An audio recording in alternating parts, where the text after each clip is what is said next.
বাঁধভাঙা উল্লাসে মাতোয়ারা শিক্ষার্থীরা। এসএসসি পরীক্ষা পাশের হার এগিয়ে মেয়েরা। যশোরের সর্বোচ্চ 92 ছেলেরা কেন পিছিয়ে, খোঁজ নিতে বললেন প্রধানমন্ত্রী। দেশকে সংকটে ফেলেছে আওয়ামী লীগ, অভিযোগ মির্জা ফখরুলের। গণতন্ত্র আছে বলে অদৃশ্য শক্তির ট্রমায় প্রলাপ বকছে দলটি, জবাব ওবায়দুল কাদেরের। গাজীপুরে তাজউদ্দিন মেডিকেলের লিফটে 45 মিনিট আটকা, 16 জন শ্বাস বন্ধ হয়ে নারী রোগীর মৃত্যু। 999 ফোনে বাকিদের রক্ষা, তদন্তের নামে দায় এড়াতে ব্যস্ত কর্তৃপক্ষ। খেলাপিতে ডুবতে থাকা বাংলাদেশ ডেভেলপমেন্ট ব্যাংক এবার একীভূত হচ্ছে সোনালী ব্যাংকে। দীর্ঘমেয়াদী ঋণের বিষয়ে কঠোর ব্যবস্থার ঘোষণা চেয়ারম্যানের। এবং দুদিন পরেই বাজারে আসবে রাজশাহীর গুটি আম। পর্যায়ক্রমে নামবে গোপালভোগ, ক্ষীরসাপাত, ল্যাংড়া, আম্রপালি। তীব্র দাবদাহে উৎপাদন কম হওয়ায় এবার দাম হবে চড়া।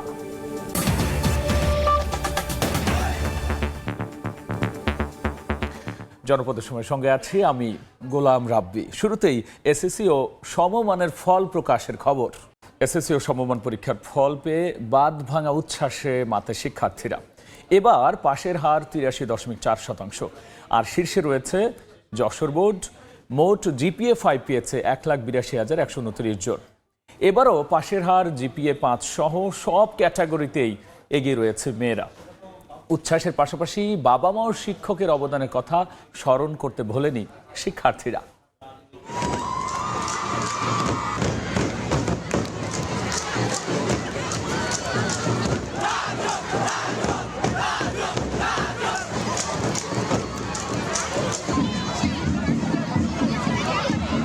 এক দশকের লালিত স্বপ্নকে হাতে ছুঁয়ে দেখার আনন্দে এই বাঁধভাঙা উচ্ছ্বাস।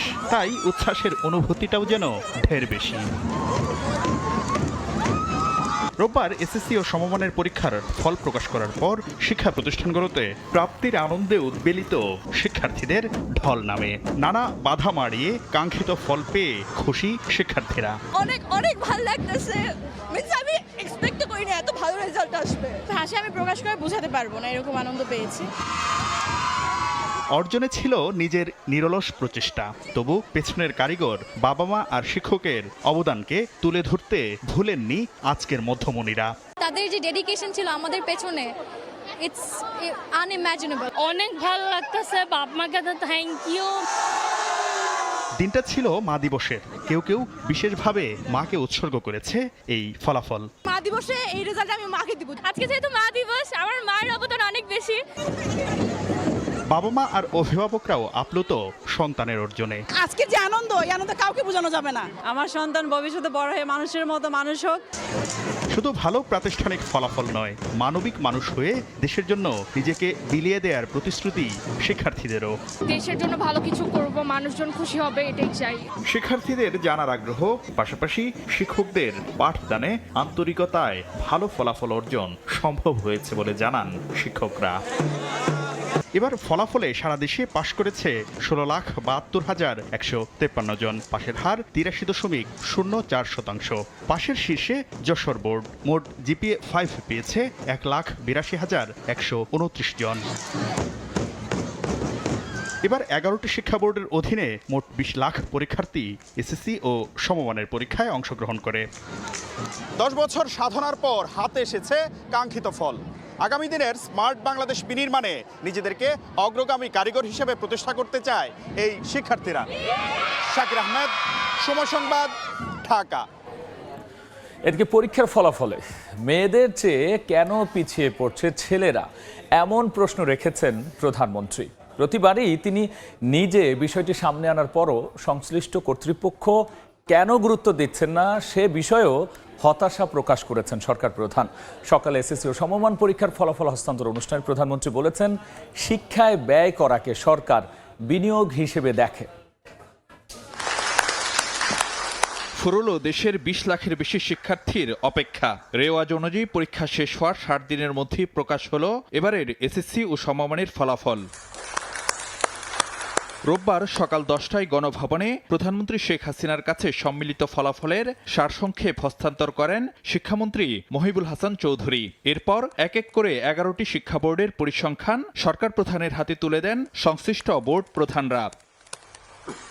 বক্তব্যে উত্তীর্ণ শিক্ষার্থীদের অভিনন্দন জানান সরকার প্রধান। তবে যারা ভালো ফলাফল করতে পারেনি তাদের বিষয়ে অভিভাবকদেরও সহানুভূতিশীল হওয়ার পরামর্শ দেন তিনি। যে ফেল করছে তার নিজেই তো মনের কষ্ট, তো বাবা মা সেখানে আবার আরো কষ্ট কেন দেবে?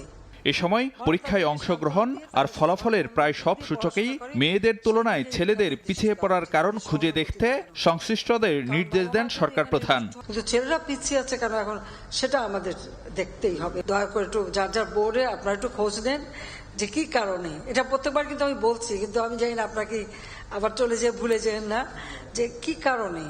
কারণ আপনারা জানেন ইদানিং একটা দেখা যাচ্ছে কিশোর গ্যাং নামে, কেন ছেলেমেয়েরা এই পথে যাবে?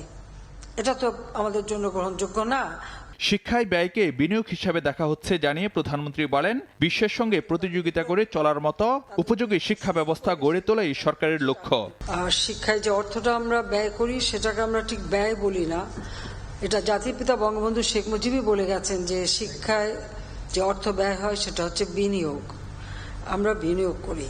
পরে দুপুরে সচিবালয়ে গিয়ে সংবাদ সম্মেলনের মাধ্যমে ফলাফলের বিস্তারিত তথ্য ও পরিসংখ্যান তুলে ধরেন শিক্ষামন্ত্রী। পাশের হার হচ্ছে সব মিলিয়ে 83.04% এবং সর্বমোট জিপিএ 5 পেয়েছে 1,82,129 জন। ফারুক ভিয়া রবিন, সময় সংবাদ, ঢাকা। আওয়ামী লীগ দেশকে গভীর সংকটে ফেলেছে এমন অভিযোগ করে বিএনপির মহাসচিব মির্জা ফখরুল ইসলাম আলমগীর বলেছেন, সমস্যা সমাধানের একমাত্র পথ হলো নতুন নির্বাচনের ব্যবস্থা করা। গুলশান কার্যালয়ে সংবাদ সম্মেলনে তিনি এমন বক্তব্য দিয়েছেন। 6.5 মাস পর গণমাধ্যমের মুখোমুখি বিএনপির মহাসচিব মির্জা ফখরুল ইসলাম আলমগীর। সবশেষ গত বছরের 27 অক্টোবর গুলশান কার্যালয়ে সংবাদ সম্মেলন করেছিলেন মির্জা ফখরুল। শুরুতে 8 মে অনুষ্ঠিত হওয়া দলের স্থায়ী কমিটির বৈঠকের সিদ্ধান্তের কথা গণমাধ্যমকে জানান বিএনপি মহাসচিব। যুক্তরাষ্ট্রের দক্ষিণ ও মধ্য এশিয়া বিষয়ক সহকারী পররাষ্ট্রমন্ত্রী ডোনাল্ড লুর ঢাকা সফর নিয়ে সাংবাদিকদের এক প্রশ্নের জবাবে তিনি বলেন, কে আসলো না আসলো এ নিয়ে মাথা ঘামাচ্ছে না দল। মির্জা ফখরুল বলেন, 7 জানুয়ারি একতরফা নির্বাচন করে দেশের সংকট আরো গভীর করেছে আওয়ামী লীগ। বিগত নির্বাচনে আওয়ামী লীগের সংকট আরো গভীর হয়েছে, সরকারের সংকট আরো গভীর হয়েছে। শিক্ষা খাতকে দলীয়করণের অভিযোগ করে মির্জা ফখরুল বলেন, দুর্নীতি, দুঃশাসন, জবাবদিহিতার অভাবে দেশকে ব্যর্থ রাষ্ট্রে পরিণত করেছে সরকার। গোত্র তৈরি করা হচ্ছে যাদেরকে সমস্ত রকম দুর্নীতি অনিয়মের মধ্য দিয়ে তাদেরকে অর্থ উপার্জনের ব্যবস্থা করে দেওয়া হচ্ছে, একটু লুটের ব্যবস্থা করে দেওয়া হচ্ছে, এবং সেটা দিয়েই তারা এই সরকারকে টিকিয়ে রাখে। এদিন বিকেলে গুলশান কার্যালয়ে সমমনা 12 দলীয় জোটের নেতাদের সঙ্গে বৈঠক করেছে বিএনপির লিয়াজু কমিটি। পরে বিএনপি নেতা নজরুল ইসলাম খান জানান, দেশের চলমান সংকট নিয়ে আলোচনা হয়েছে, খুব শীঘ্রই ঘোষণা করা হবে আন্দোলনের নতুন কর্মসূচি। আফজাল হোসেন, সময় সংবাদ, ঢাকা। এদিকে দেশে গণতন্ত্র আছে বলেই অদৃশ্য শক্তির ট্রমায় প্রলাপ বকছে বিএনপি। এমনকি ডোনাল্ড লুর যে সামনের সফর, সেই সফর নিয়েও দলটি উদ্ভট চিন্তা করছে বলে জানিয়েছেন আওয়ামী লীগের সাধারণ সম্পাদক ওবায়দুল কাদের। বিকেলে ধানমন্ডি কার্যালয়ে ব্রিফিংয়ে তিনি একথা বলেছেন। জনগণই রাষ্ট্র পরিচালনা করছে। রাজনীতিতে কথার পিঠে কথা আসে। রয়েস হয়ে বিএনপি মহাসচিব মির্জা ফখরুলের বক্তব্যের জবাব দিতেই হয়তো রোববার বিকেলে সংবাদ সম্মেলন ডাকেন আওয়ামী লীগ সাধারণ সম্পাদক ওবায়দুল কাদের। আমরা বিএনপির হাসি খুশি ভাব দেখলাম। বক্তব্যে যেন তার প্রমাণ দিলেন। মির্জা ফখরুলের এক একটি বক্তব্য ধরে ধরে উত্তর যেমন দিয়েছেন তেমন করেছেন পাল্টা প্রশ্ন। আমি জানতে চাই ফখরুল সাহেব, কোন অদৃশ্য শক্তি বাংলাদেশ চালাচ্ছে? ওবায়দুল কাদের বলেন, আওয়ামী লীগ জনগণের ভোটে ক্ষমতায়, আর বিএনপি ভুগছে অদৃশ্য মানসিক ট্রমায়। বিএনপির সময় দুর্নীতির বর পুত্র তারেক রহমানের নেতৃত্বে তখন হাওয়া ভবন ছিল সরকারের সমান্তরাল। তারা সব সময় অদৃশ্য শক্তির মানসিক ট্রমা ভুগবে, এটাই ডোনাল্ড লুর ঢাকা সফর নিয়ে ওবায়দুল কাদের বলেন, এ সফর বাংলাদেশ যুক্তরাষ্ট্র সম্পর্ক এগিয়ে নেবে। লুর সফর নিয়ে বিএনপিকে উদ্ভট চিন্তা বাদ দেওয়ার আহ্বান জানান তিনি। তারও এখানে আসার বলে একটা বিষয় আছে, সেটা হলো বাংলাদেশের সাথে সম্পর্ক এগিয়ে নেওয়া। এখন বিএনপি হয়তো মনে করেছে আবার নতুন করে নিষেধাজ্ঞা দেবে কিনা, এ ধরনের উদ্ভট চিন্তাও তাদের থাকতে পারে। আন্দোলনের শক্তি কমে গেলেও বিএনপি নেতাদের মিথ্যাচার কমেনি বলেও মন্তব্য করেন ওবায়দুল কাদের। শক্তি কমে এসেছে নেতাদের, শক্তি যত কমে মুখের বিষ তত বাড়ে। রাশেদ বাপ্পি, সময় সংবাদ, ঢাকা। গাজীপুরে হাসপাতাল লিফটে ৪৫ মিনিট আটকে ছিলেন রোগী সহ ১৬ জন। চিৎকার চেঁচামেচি করেও রক্ষা হয়নি, শ্বাস বন্ধ হয়ে মারা গেছেন এক নারী রোগী। আর 999-এ ফোন দেয়ায় বাকিরা প্রাণে বাঁচলেও এখনও তাদের আতঙ্ক চোখে মুখে। শহীদ তাজউদ্দিন আহমেদ মেডিকেলে অব্যবস্থাপনার অভিযোগ ভুক্তভোগীদের, তবে তদন্তের দোহাই দিয়ে দায় এড়ানোর চেষ্টা কর্তৃপক্ষের। হাসপাতালে এসেছিলেন সুস্থ হতে, চিকিৎসা শুরুর আগেই ফিরতে হলো নিথর দেহে। হাসপাতালের অব্যবস্থাপনার খেসারত দিলেন প্রাণ দিয়ে। রোববার সকালে শ্বাসকষ্ট নিয়ে গাজীপুরের শহীদ তাজউদ্দিন আহমদ মেডিকেল কলেজ হাসপাতালের মেডিসিন বিভাগে ভর্তি হন মমতাজ বেগম। 10টার দিকে তাকে সিসিইউতে পাঠানো হয়। 11 তলা থেকে 4র্থ তলায় নেওয়ার সময় হঠাৎ লিফট বন্ধ হয়ে যায়। এতে রোগীসহ 16 জন 45 মিনিট ধরে আটকে থাকে লিফটে। চিৎকার চেঁচামেচি শুনে বাইরের কেউ একজন জাতীয় জরুরি সেবা 999-এ ফোন দেন। এর মধ্যে আটকে পড়া অনেকেই হুড়ুহুড়ি করে লিফটের উপরের অংশ ফাঁকা করে বের হন। ততক্ষণে শ্বাস বন্ধ হয়ে মারা যান মমতাজ বেগম। পরে পুলিশ এসে লিফটের ভেতর থেকে তার মরদেহ উদ্ধার করে। স্বজনদের অভিযোগ, হাসপাতাল কর্তৃপক্ষের গাফলতি ও অব্যবস্থাপনার কারণেই মৃত্যু। যদি 45 মিনিট এই কালক্ষেপণ না হইতো, রুগীকে আইসিইউতে নিয়ে আমরা সুস্থ করতে পারতাম। আমার মায়ের যদি ওই 3 মিনিট পরেই যে খুলছিল, তখন যদি এইভাবেই তো আমরা বাইরেছি, লিফট তো আর ঠিক করে নাই, এইভাবে যদি বাইর করতো না, আমার মা কিন্তু মারা যাইতো না। 4 তলা থেকে 11 তলা পর্যন্ত আমি 5 বার আপ ডাউন করছি, সবার কাছে গেছি। দেখা যায় একটা দুর্ঘটনা ঘটছে, আমাদের জন্য আতঙ্ক। মর্মান্তিক এই ঘটনায় 5 সদস্যের তদন্ত কমিটি করেই দায় এড়াতে ব্যস্ত হাসপাতাল কর্তৃপক্ষ। প্রাথমিকভাবে দাবি করেন যান্ত্রিক ত্রুটির কারণেই এমনটা হয়েছে। বিষয়টা আসলে কি ছিল এটি তদন্ত ছাড়া ডিটেলস কিছু বলা যাবে না।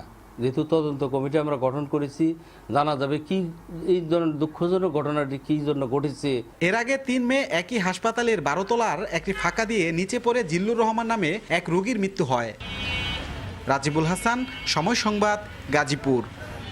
জোর করে একীভূত বা ফোর্স মার্জারের ভয়ে আগেই সোনালী ব্যাংকের সঙ্গে এক হয়ে যাচ্ছে রাষ্ট্রায়ত্ত বাংলাদেশ ডেভেলপমেন্ট ব্যাংক। সকালে রাজধানীর মতিঝিলে বাংলাদেশ ব্যাংকের প্রধান কার্যালয়ে একীভূত হওয়ার চুক্তিও সই হয়েছে। দীর্ঘদিন সুশাসনের অভাব আর সীমাহীন খেলাপি ঋণে ডুবতে বসা রাষ্ট্রায়ত্ত বাংলাদেশ ডেভেলপমেন্ট ব্যাংক বিডিবিএল এবার মিলছে সোনালী ব্যাংকে। রোববার কেন্দ্রীয় ব্যাংকের প্রধান কার্যালয়ে 2 ব্যাংকের শীর্ষ কর্মকর্তাদের উপস্থিতিতে সই হয়েছে অধিগ্রহণ চুক্তি। পরে বিডিবিএল চেয়ারম্যান জানান, রাষ্ট্রায়ত্ত ব্যাংকটির 4টি সূচকের মধ্যে 3টি ইতিবাচক। সংকটে কেবল খেলাপি ঋণের বোঝা, আর তা কাটিয়ে উঠতে না পারায় এখন ভার দেয়া হচ্ছে সোনালী ব্যাংকে। আমি যদি এখন মার্জ না হই, তাহলে কিন্তু ফোর্সড মার্জারে আমাকে যেতে হবে এই আর্লি নেক্সট ইয়ার। যে ইন্ডিকেটরগুলো আছে, যে 4টা ইন্ডিকেটর, তার শুধু একটি জায়গায় কিন্তু বিডিবিএল একটু দুর্বল অবস্থানে আছে, সেটি হচ্ছে খেলাপি ঋণ। তা আসলে কিন্তু লাস্ট ইয়ার থেকেই 32 বা 30% আছে, নট 41। এদিকে অধিগ্রহণ শেষে দীর্ঘমেয়াদী ঋণ বিতরণে আরো শক্ত অবস্থানে যাবে বলে জানান সোনালী ব্যাংকের চেয়ারম্যান। আমাদের যে দুজনের যে অভিজ্ঞতা, এই দুটোকে যখন আমরা একত্রিত করব, আমি মনে করি এটা একটা বিশাল বড় একটা অ্যাচিভমেন্ট হবে আমাদের পক্ষে। একীভূত হলেও ডিবিএল এর কর্মীদের চাকরি এবং আমানতকারীর টাকার ব্যাপারে আশ্বস্ত করেন সোনালী ব্যাংকের প্রধান নির্বাহী। এমপ্লয়ীদের বা তাদের চাকরির ব্যাপারে কোনো রকম অনিশ্চয়তা নাই, এটা 100% এনশিওরড। এর আগে ব্যাংকিং খাতের শৃঙ্খলা ফেরাতে দুর্বল ব্যাংকগুলোকে সবল ব্যাংকের সঙ্গে একীভূত করার ধারাবাহিক প্রক্রিয়ায় বেসরকারি পদ্মা ও এক্সিম ব্যাংকের পর সোনালী ও বিডিবিএল এর মধ্যে সমঝোতা চুক্তি সই হলো, যদিও পুরো অধিগ্রহণ প্রক্রিয়া শেষ হতে সময় লাগবে আরও প্রায় 2 বছর। কাজল আব্দুল্লাহ, সময় সংবাদ, ঢাকা। সড়ক দুর্ঘটনা রোধে ফরিদপুরে চালকদের ডোপ টেস্ট করছে জেলা প্রশাসন। মাদকাসক্তের প্রমাণ পাওয়ায় 2 জনকে করা হয়েছে গ্রেফতার। মহাসড়কে যানবাহনের নিয়ন্ত্রণহীন গতি আর বেপরোয়া চালনায় ঘটছে একের পর এক দুর্ঘটনা। সড়কে শৃঙ্খলা ফেরাতে আর দুর্ঘটনা রোধে এবার ডোপ টেস্টের উদ্যোগ নিল ফরিদপুর জেলা প্রশাসন। দুপুরে জেলা প্রশাসকের পক্ষ থেকে যানবাহন চালকদের ডোপ টেস্ট করা হয়, পাশাপাশি ব্লাড প্রেশার ও ডায়াবেটিসও পরীক্ষা করা হয়। একই সঙ্গে যাচাই বাছাই করা হয় যানবাহনের কাগজপত্রের বৈধতা। এ সময় মাদক সেবনের প্রমাণ পাওয়ায় 2 চালককে গ্রেফতার করেন নির্বাহী ম্যাজিস্ট্রেট। একই সঙ্গে সঠিক কাগজপত্র না থাকায় 3 চালককে জরিমানা করা হয়। প্রেশার ঠিক আছে কিনা, ডায়াবেটিস ঠিক আছে কিনা, সে মাদকাসক্ত কিনা, এগুলো আমাদের চেক করা জরুরি ছিল। আমরা বিআরটিএ এবং সিভিল সার্জন অফিসের সহযোগিতায় গাড়ির ফিটনেস চেকের পাশাপাশি আমরা ড্রাইভারদের ফিটনেস চেক করার চেষ্টা করেছি। প্রশাসনের পক্ষ থেকে নেওয়া এ পদক্ষেপ চলমান থাকবে বলে জানান জেলা প্রশাসক। আমরা এই অভিযানটি অব্যাহত রাখবো। ফরিদপুরে থেকে যে গাড়িগুলো বাইরে যাবে সেগুলো গাড়িগুলোকে আমরা এই পরীক্ষার আওতায় আনবো এবং ফরিদপুরে যে গাড়িগুলো ঢুকবে পর্যায়ক্রমে সকল গাড়ির ডোপ টেস্ট এবং আমরা তাদের শারীরিক পরীক্ষা নিশ্চিত করব। গত 16 এপ্রিল ফরিদপুরের ঢাকা খুলনা মহাসড়কের তেঁতুলতলা দিকনগর এলাকায় বাস পিকআপের মুখোমুখি সংঘর্ষে 15 জন নিহত হন। এরপরই চালকদের ডোপ টেস্ট ও কাগজপত্র যাচাই বাছাইয়ের উদ্যোগ নেয় জেলা প্রশাসক। সময় সংবাদ, ফরিদপুর। আগামী 15ই মে থেকে রাজশাহীর বাজারে পাওয়া যাবে গুটি আম। এরপর পর্যায়ক্রমে বিভিন্ন জাতের আম বাজারে উঠতে শুরু করবে। ব্যবসায়ীরা বলছেন তীব্র দাবদাহে উৎপাদন কিছুটা কম হয়, এবার দাম একটু বেশি থাকবে। রাজশাহীতে আম নামানোর সময়সীমা নির্ধারণ করল জেলা প্রশাসন। 15ই মে গাছ থেকে গুটি আম নামানো শুরু হবে। এরপরই সুস্বাদু গোপালভোগ, হিরসাপাত, ল্যাংড়া, আম্রপালি জাতের আম বাজারে আসবে। রোববার দুপুরে রাজশাহী জেলা প্রশাসকের সম্মেলন কক্ষে আমবাগান মালিক ও ব্যবসায়ীদের সাথে আলোচনা করে এই সময়সীমা নির্ধারণ করে জেলা প্রশাসক। তবে নির্ধারিত সময়ের আগে কোনো বাগানের আম পাকলে উপজেলা প্রশাসনকে অবহিত করে তা নামিয়ে বাজারজাত করতে পারবেন ব্যবসায়ীরা। যে তারিখ ঘোষণা করা হলো, আমাদের সম্মানিত চাষি যারা রয়েছেন, ব্যবসায়ী যারা রয়েছেন, সেটি শতভাগ প্রতিপালন করবেন। এর বাইরে যদি কেউ কার্বাইড দিয়ে আম বাজারজাত করে তাদের বিরুদ্ধে প্রশাসনিকভাবে কঠোর ব্যবস্থা গ্রহণ করা হবে। এদিকে আমবাগান মালিক ও ব্যবসায়ীরা জানান, জেলা প্রশাসকের এমন সিদ্ধান্তের কারণে অসাধু ব্যবসায়ীরা ক্রেতাদের সাথে প্রতারণা করার সুযোগ পাবেন না। আমার গাছের আম পেকেছে, ও আম তো থাকবে না, কাজে এটা এখনকার মতো যে ডেট দেওয়া হয়েছে সেই ডেটটা কিন্তু ঠিক আছে। প্রশাসনিকভাবে এই দায়িত্বটা নিলে অনেক যারা কৃষক আছে, যারা চাষ করে, তারা হয়তো বা তার আগে আমরা না হবে না, যার কারণে এটা খুবই যুক্তিযুক্ত, খুবই ভালো উদ্যোগ। চাষি হিসাবেও বাজারে দিতে চাই, ক্রেতা যারা তারাও খেতে চায়। চলতি মৌসুমে গাছে মুকুল কম আসার পাশাপাশি তীব্র তাপপ্রবাহে আমের উৎপাদন তুলনামূলক কম হয়েছে, তাই দাম কিছুটা চড়া থাকতে পারে বলে জানান ব্যবসায়ীরা। সাইফুর রহমান রকি, সময় সংবাদ, রাজশাহী। এ পর্যায়ে শীর্ষ সংবাদ জানিয়ে দিচ্ছে আরও একবার।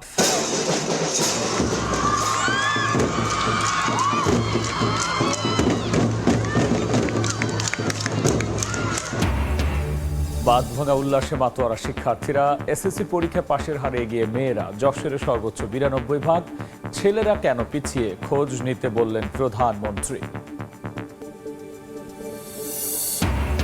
দেশকে সংকটে ফেলেছে আওয়ামী লীগ, অভিযোগ মির্জা ফখরুলের। গণতন্ত্র আছে বলেই অদৃশ্য শক্তির ট্রমায় প্রলাপ বকছে দলটি, জবাব ওবায়দুল কাদেরের। এবং গাজীপুরে তাজউদ্দিন মেডিকেলের লিফটে 45 মিনিট আটকা 16 জন, শ্বাস বন্ধ হয়ে নারী রোগের মৃত্যু। 999 ফোনে বাকিদের রক্ষা, তদন্তের নামে দায় এড়াতে ব্যস্ত কর্তৃপক্ষ।